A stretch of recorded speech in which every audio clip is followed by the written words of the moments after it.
Welcome to USA Global TV and Radio, where our mission is to provide education, entertainment, hope, and inspiration. USA Global TV and Radio connects you with experts and audiences all around the world every single day to help you succeed in business and to live a richer life.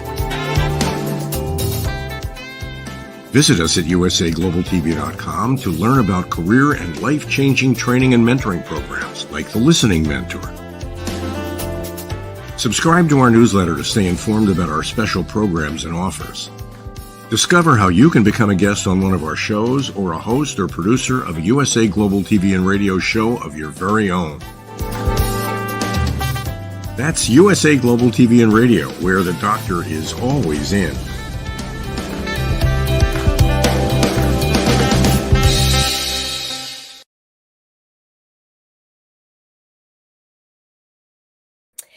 Good day, good evening to our global audience here at USA Global TV and Radio. I'm Dr. JACALYN KERBECK, and our show today is the Corner Bookstore. And the first Thursday of every month, we are so pleased to have our team member, CJ Peterson, with us as the star of our show.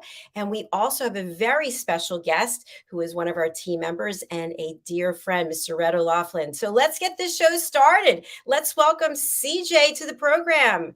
Hello, CJ. Hi, thanks for having me. I'm so excited. I like being here on my little once a month spot.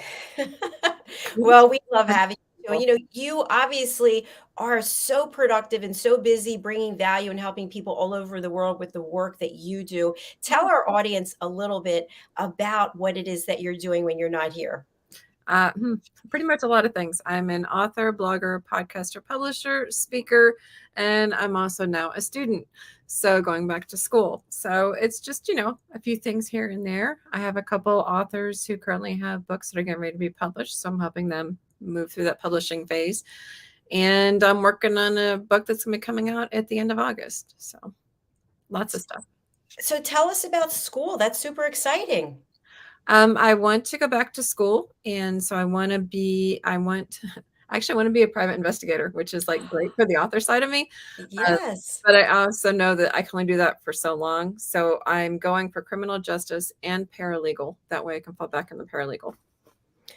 Wow, I just love that. I can see all the books that can come as an extension of that. I always thought it'd be really cool to be a private detective. Yeah, I'm excited. Lots of cool things coming up. It's just going to take a lot more time. So. For sure. But we always think about what's it going to be like on the other side of it. Very rewarding, right? Definitely. And like you said, a lot of good stories. You see good stories around every day if you know where to look. And so, yeah, when I'm in something like that type of position, or even just in the lawyer's office alone, you get like tons of great story ideas. For sure. Do you think you'll have to use one of those disclaimers about the characters are fictional or the names have been changed to protect the innocent? Or I can write it well enough that, they may or may not resemble something. So, if you feel it resembles you, then that's on you, not on me. Exactly. Well, best wishes to you. And thanks again for being here. Thank you.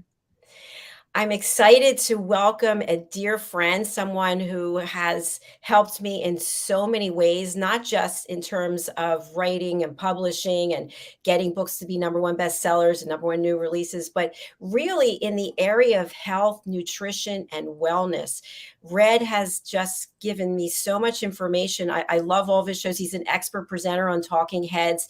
He is our show host on Food and Our Emotions and The Wise Ones. He's also a panelist on our men's show, Wild at Heart, and he really specializes in longevity. He's written a new book on Alzheimer's, and he's in the process of writing another. So let's bring him out. Mr. red.olaughlin, welcome. Howdy, y'all. Hi, Good Red. to see you. I feel like we're at a family reunion or something. Right? Congratulations, CJ, on going back to school. Thank you. My daughter got her degree in criminal justice law enforcement. My wife was a paralegal for many years, so know a little bit about both those two fields. But congratulations. Well, thank you. My daughter's actually going for the paralegal and then the lawyer. So we're all just kind of a big old family. It's almost like you kind of have like a dorm type setup because everybody's going to school in the house. So it's always there's quiet times, and so yeah, it's fun. But I'm excited to have you today because you and I have been friends for a while too. So I'm really excited too. Yeah, Red, we've changed sides of who does what interviewing, so it's always nice to be on the other side, and that's neat. I like that too. what I think is really special about you, Red, is you've accomplished so much in your life. You've had so many chapters, and many of them I didn't even know about until I see your posts on Facebook and I see you in your uniform. I see all the amazing things that you've done. Tell our audience a little bit about your incredible background. Well, let's start back with sophomore in high school. That's when I fell in love with chemistry. I got a degree in it. I got an invitation to Vietnam, so I never practiced it. Jump ahead several years, so 31 years in the military. This year will be 55 years with my wife. But when I said I do to the Navy, it was on a Sunday afternoon. I said I do to my wife the following Wednesday night. And about 10 years ago, maybe a little bit more than that, yeah, maybe about 10, my wife came down with breast cancer. And I had a chance to shift a little bit at that point in time. I had retired and I was going around the country speaking on self-improvement, motivation, inspiration. I had some CDs and a book or two that I was doing from the back of the room. And with my wife's problems, I was kind of forced back into chemistry in order to, what can I do to help her? And so all of a sudden I found my passion for chemistry was back again.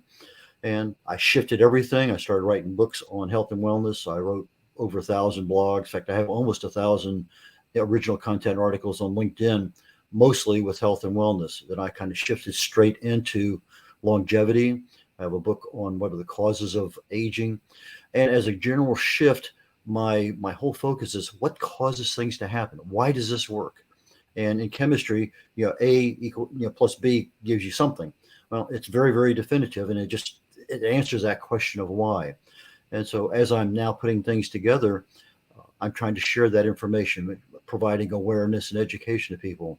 The book that we're going to be talking about in a few minutes is one that just came out on Alzheimer's. Most people, we know people that have Alzheimer's, or maybe it might be in our family, and can I get it?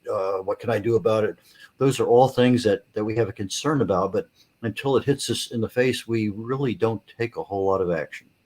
But beyond that, I'm a grandfather. So we've been married 55 years. I have 2 kids, 3 grandkids, a couple granddogs, maybe more than that. I think probably half a dozen granddogs, maybe great granddogs, but it's hard to keep up with all the granddogs.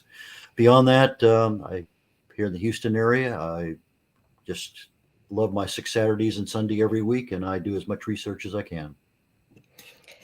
Thank you, Red. We hope there won't be any more granddogs coming forward and claiming to be yours.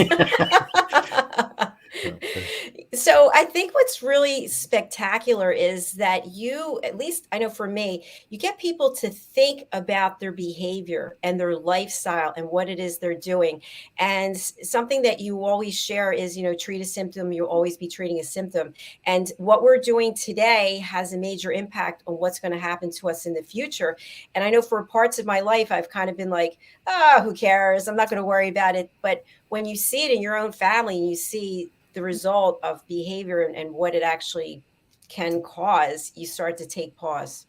And sometimes it's not even behavior, just it happens because of things we didn't even know about. The behavior was acceptable. It was fine. There wasn't anything weird about it. It's not like you're, getting drunk every night or you're 3 packs of cigarettes a day, whatever it may happen to. Sometimes things just happen to us, and sometimes it's genetic. Sometimes there's some toxin out there that kind of takes over. I mean, if you look at my face, you can see a little bit of peeling here, there, and yonder. I just did a 7-day treatment of a topical chemo treatment, fluorouracil, that is preventive. I've been doing this now since the mid 80s, and it causes any fast growing cells to erupt and die. And so it looks like a sunburn, and then the skin peels. So this is something I go through periodically. I've done it at the top of my head, my arms, my elbows, my hands, on my neck. So I go through this periodically, and it's just a preventive thing. But if I didn't do that, if I wasn't aware of it, I didn't have a good doctor who says, this is what I recommend. This could easily have just become something that happened with age. And sometimes those things happen and we just never know that we could have prevented it. And that's kind of the business I'm in is, let's start with awareness and then kind of lead our way down to action, but have somebody that we are very reliant on our doctor or a physician, whoever that medical authority is, that says, yeah, I think that's what you probably ought to be doing. You tend to put things, it's almost like you look at stuff as like a puzzle. I can Mhm. see like your brain working and trying to figure out the causes and the effects of it. Mm-hmm. So when you talk about something, you don't just skim up in the top, you dive deep. I go right to the cellular level. Yes. Where does that drive come from to go deep into all the different subjects, almost making you an expert in them? It's kind of hard to say because I have a lot of different interests.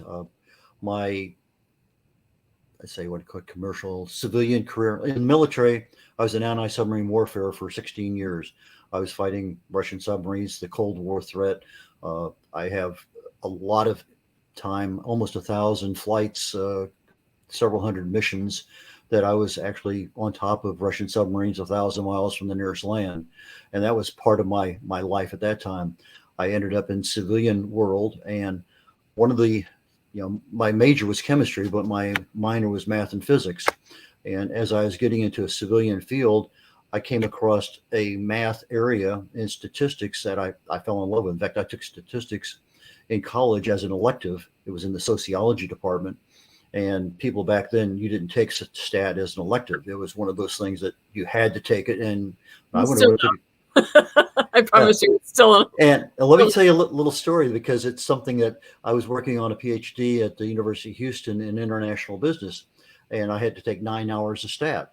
And so I went in, I talked to the statistics professor. We had about a 15-minute conversation, and he wrote off, I didn't have to take any, I got 9 hours waived of statistics just for a conversation, because it was an area that I taught that level in college. It was an area that I used every day in my business, my work environment.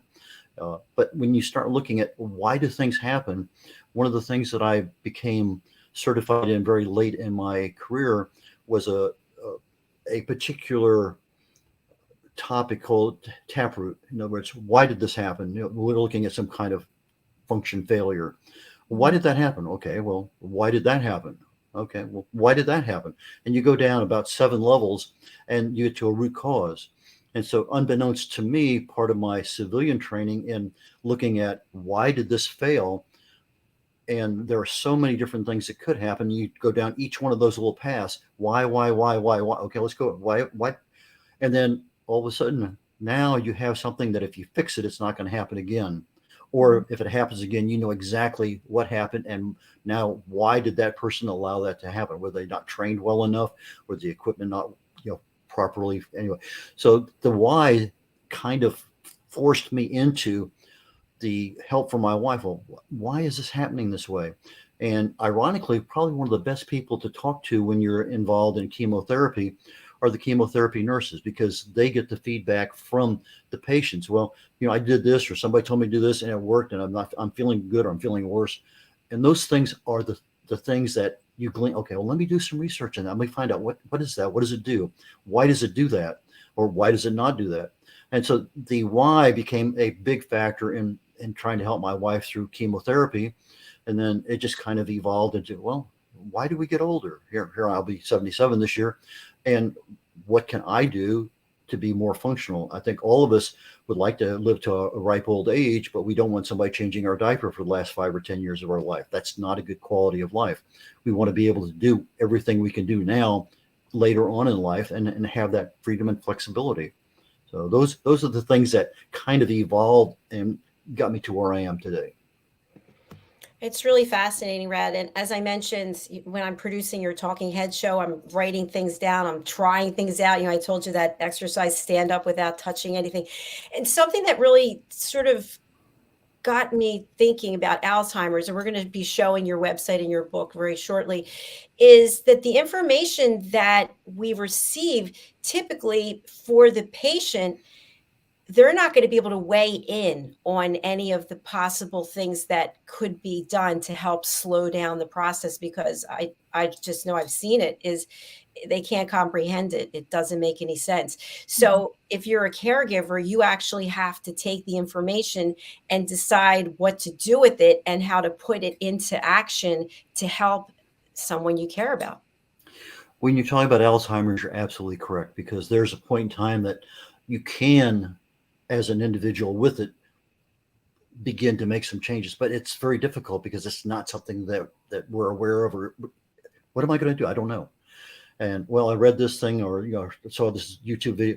Well, that's nice, but sometimes that still doesn't connect. You need that caregiver, and you need somebody who really and truly cares, because that's the quality of your life is depending on somebody else. Mm-hmm. And it's really perplexing, because that person at some point in time is not going to recognize you. It's not going to do what you say that needs to be done, even though you know it. It's just, there's a disconnect from here that you're saying, and you get so frustrated, and it's a difficult position to be in. My wife, I was a caregiver for my wife for about a year when she was going through everything, and it was okay. You're there. You're constantly, your mind's focused on that. There's nothing else going on. And there's one day that's okay. My pool needs attention. Let me go out there and get some fresh air, sunshine. And it took me about 2 days to get a lot of the stuff done that needed to be done. Well, I got a really bad sunburn. Didn't think much of it. Then all of a sudden I started getting this little rash on my neck. And okay, well, put some coconut oil on it. Wouldn't go away. Put some more on, wouldn't go away. Got a little bit bigger. And so my wife says, well, maybe you need to go to the doctor. Says, yeah, probably I do, because it's just not going away. And that's one of those things that when things don't go away, that's when we need to take action. So I went there, real short story. I got in right away. The doctor looked at it and said, it looks like a typical case of shingles to me. And I started thinking about 1, 2, 3. Yeah, the 4 or 5 things that I knew about shingles, I violated every single one of them. And that's what it was. He gave me some pills, 5, 6, 8 days later, it was gone. But I wasn't taking care of myself as a caregiver. And that's number one. If you're going to give good care to somebody else, you have to take care of yourself. Your patient is number one, the person you're taking care of, but you are before number one. You are ground zero. You're the person that has to take care, because otherwise that person's health or things that need to be done are going to be interrupted if you're in the hospital because something happened to you and you can't do that anymore. So there's just a lot of things there with particularly Alzheimer's and any kind of disease that affects the brain, because you got Huntington's, you got Parkinson's, you got ALS, you got a lot of things there that all of a sudden this part just doesn't function the way it used to. And if you're not there to even just with cancer, when you're going through chemo, you're not the same person. Your brain is not functioning the same way. You're in a totally different world. That caregiver is the one there that's going to take good care of you, and that person needs to take better care of themselves to start with. Now, you have more than just the Alzheimer's book. You actually have a couple different books out, and they almost kind of build on top of each other, because you start with the nutrition at the basics foundation, correct? Yeah. My advocacy is balanced nutrition, caloric restriction, fasting. You get those 3 together, and you've corrected 95% of the things that can go wrong. Because when your hormones are balanced, your enzymes are balanced, your all of the things that need to be in balance are there. You're not allowing things to happen. You cut back on the calories. Now you're adding the extension to your life where you're minimizing the risk of any age-related diseases. And if you start cutting back into fasting, just cutting out the food entirely. And in fact, when we're going to be talking about later on today in Talking Heads, one of the primary fixes for cancer is fasting. But that's not what we're going to talk about today. It's going to be down the road.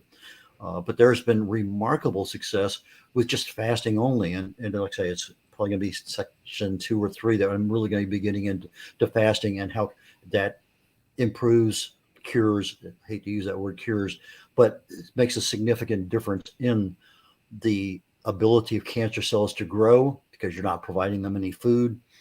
And it just causes things in the body to happen that I know that Dr. JACALYN knows about autophagy, but others don't. But that's when our bodies have cells that are filling up with trash, and we're not taking the trash out. We're not getting rid of things. We're not recycling. And that's a simple matter of fasting. You do that, the cells get cleaned out, and boom, we're there. But anyway, yes, the books I have deal with some aspects of how disease grows in our body, what we can do about it, how we age, what we can do about it, accelerate or decelerate the aging processes. And then the other book that I have is the subconscious mind. Why do we do the things we do? How can we control our thoughts so that our brain actually does have some level of control? 95% of the things we do is controlled by our subconscious mind. And if all of a sudden we say, I want that. Well, want doesn't go to our subconscious. It goes to our conscious mind that has no control over our life, very little. So I expect something or I intend to do something has a much stronger play in our brain. And so I explain to how our subconscious mind works and why it does that.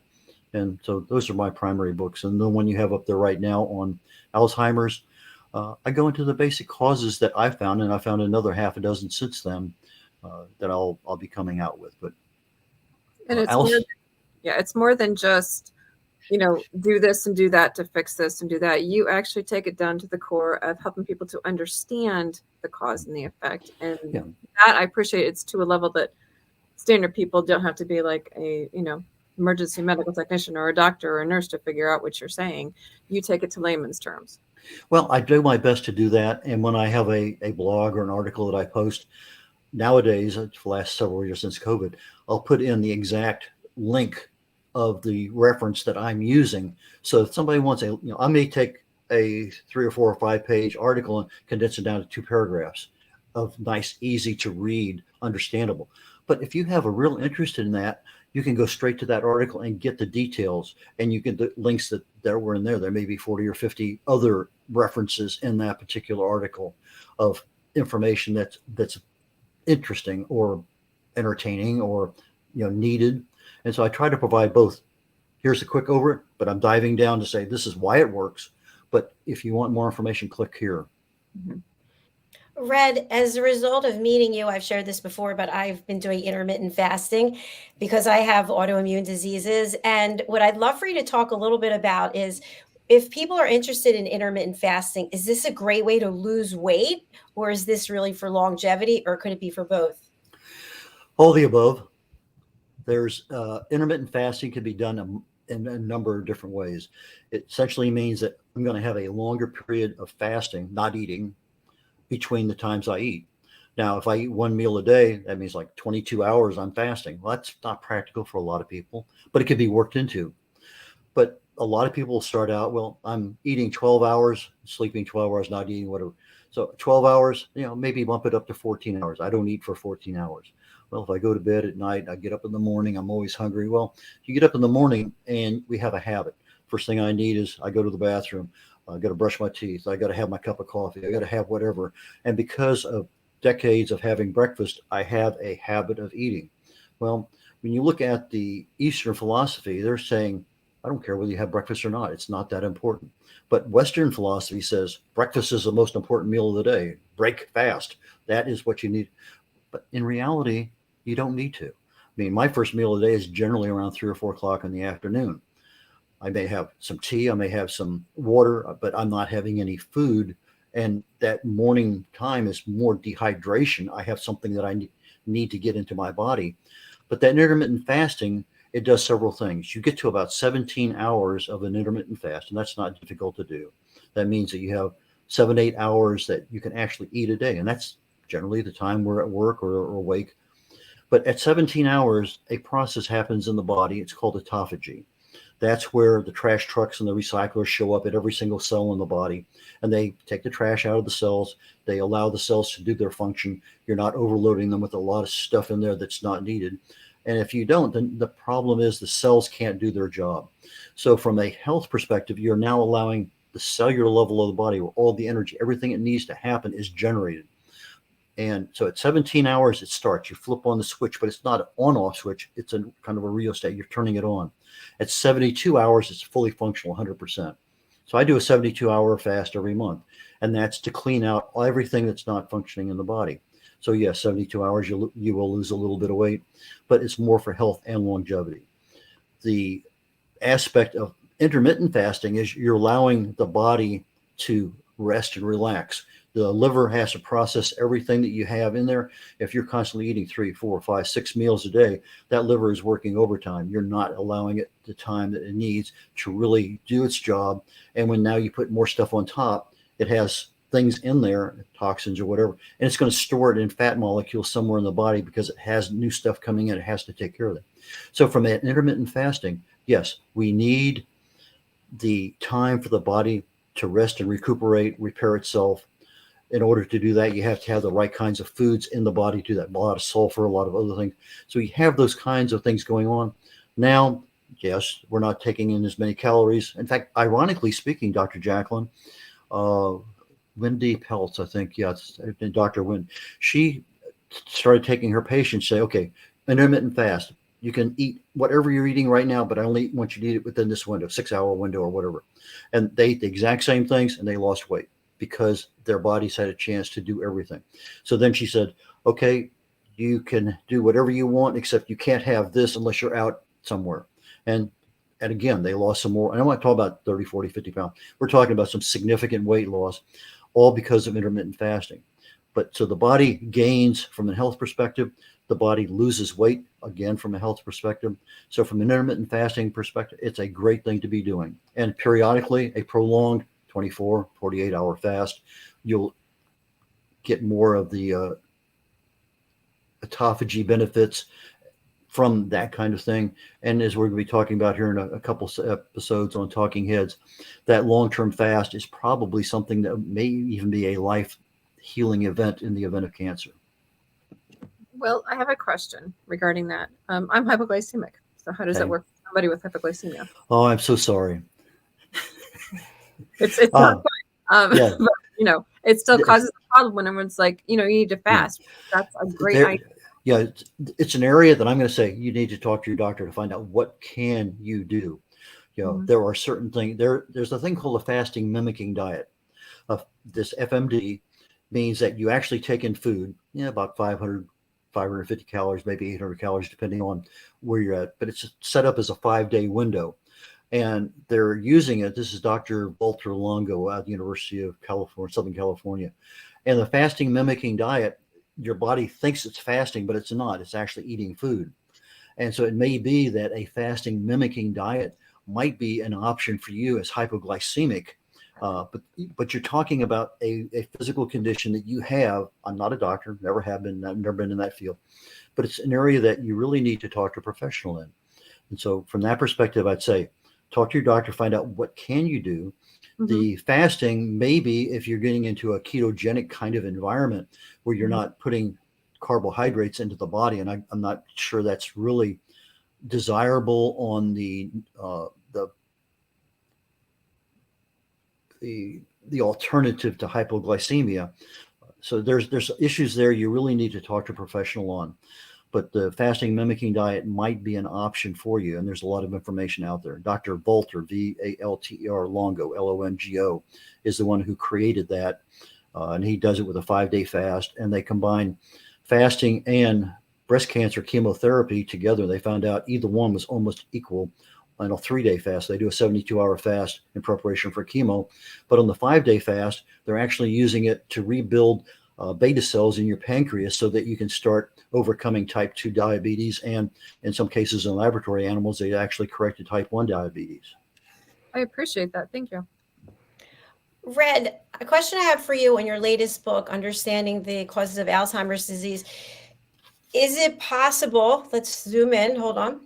There you go. Let me put down the banner. There it is. I love the cover. It looks great. Thank you. Is it possible, once we understand the causes, for the next generation to actually put them into action so that Alzheimer's is eliminated from our family going forward? Is it a possibility? Well, what causes Alzheimer's is part of the question that needs to be asked. If it's genetic, it's going to be passed on down regardless. But with most genetic things, epigenetics, lifestyle, is what turns on or off the switch. You need some switches turned on for genes because they're good genes. Those are the things that we need. But we need to turn off the switches on the things that are not necessarily healthy. So if I happen to have a gene, say, for breast cancer, or I have a gene for Alzheimer's, those genes are there and they can be turned on or off. And yeah, you may go down 2 or 3 generations. We forget all those things that we were doing, but the gene is still there. So, but that gene is probably only effective 5%, maybe 8% of the time. Maybe in some rare cases, if you have to have a real significant concentration of a particular kind of gene, the APOE4 is the one that's on Alzheimer's. And yeah, just out there, people who have Alzheimer's have it, but there's a lot of people who have it that don't have Alzheimer's. So to answer your question, yes or no, there's always going to be a genetic issue. If you have somebody who is eating healthy, exercising, doing the things that are generally recognized as health improving items, probably not going to have a factor. But that doesn't necessarily mean that we can get some exposure to a toxin that has a problem, or we get exposed to somebody with a disease. Now we're infected, that maybe make our immune system weak to a level that things can happen. But if I look at basic diseases, everything starts with free radical damage, inflammation. You get inflammation at the cellular level, happens all the time, 24/7. We take antioxidants and we kind of moderate things out. But the problem is that if we allow it to be chronic, long term, we're talking years and years and years, now we have problems because those mutations will start to happen. And now we get into oxidative stress and other pathways start to open up. I look at it as, let's say I have 10 railroad tracks all going down toward the end of my life. And I have one that's my age. That's the one I go back and forth to. But one of these trains gets to the end of the destination. Let's say it's oxidative stress. Now, all of a sudden, maybe I'm starting to have Alzheimer's symptoms.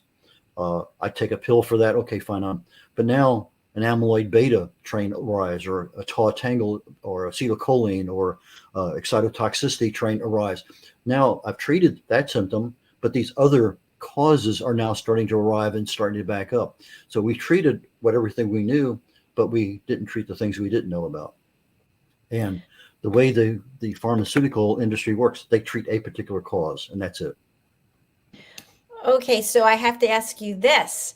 On our show, Food and Emotions, we were talking a couple weeks ago about what percentage of our genes really determine what's going to happen to us. And it was a very small number. It was 4%. The rest is our lifestyle.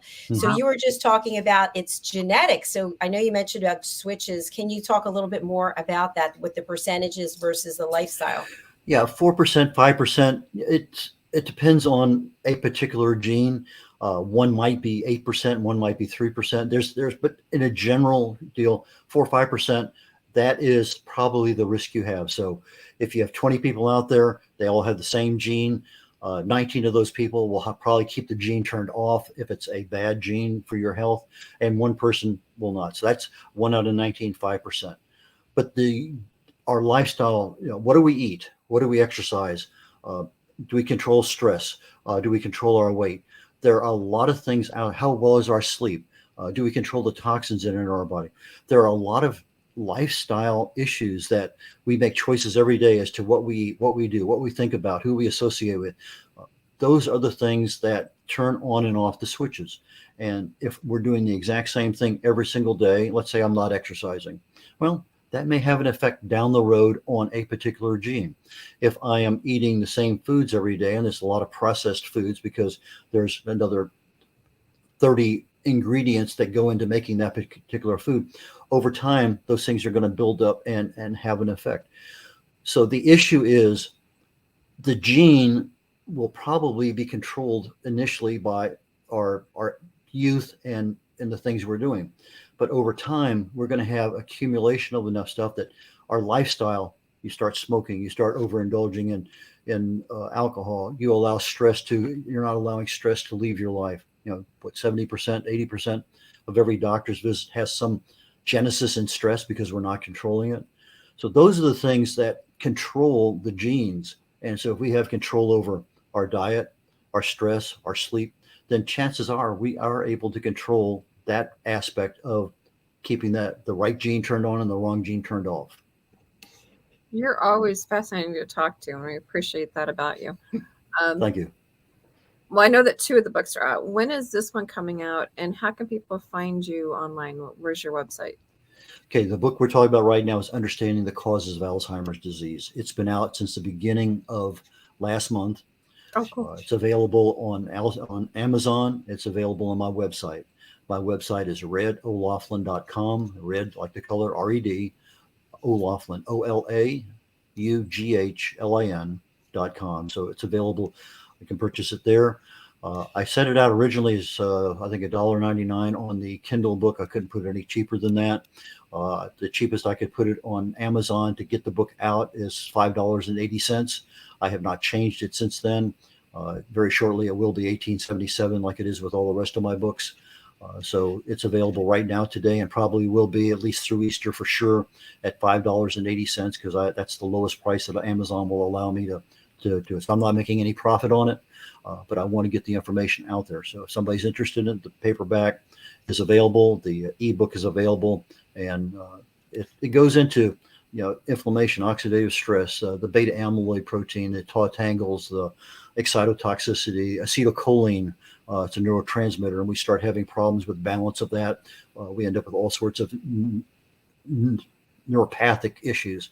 So each one of those things has a cause, but each one of those causes, we have some capability of saying, well, I can control that by doing this. Or if I take a little bit of this particular nutrient, maybe I minimize that. There's just a lot of things we can do. And sometimes a particular nutrient does many different things, not just a single, one trick pony. It controls a lot of different things. So I try to provide the problem, the cause of that problem, and a potential cure for that problem or fix for that problem.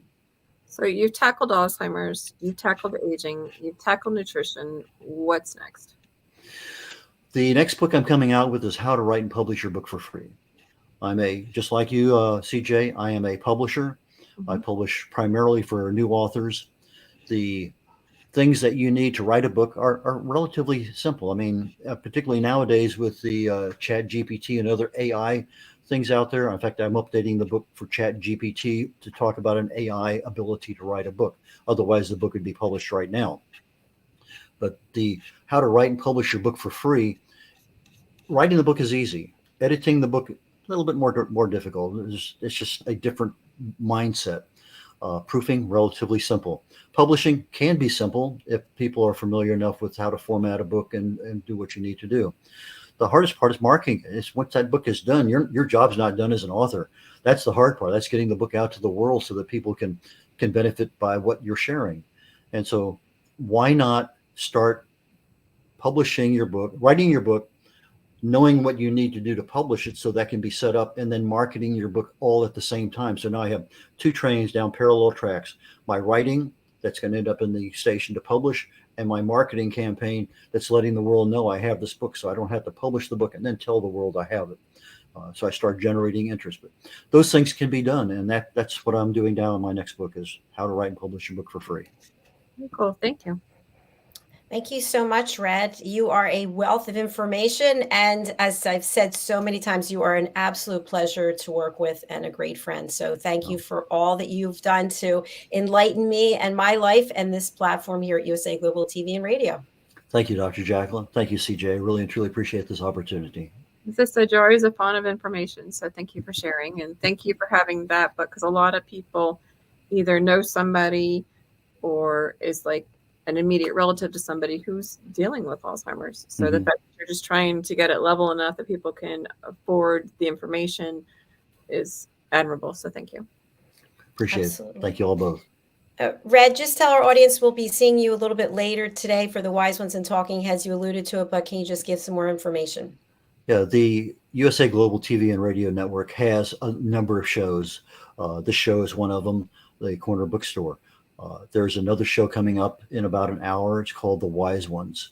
And today we're having another author on that CJ and I both know very well, Kathy Horizon.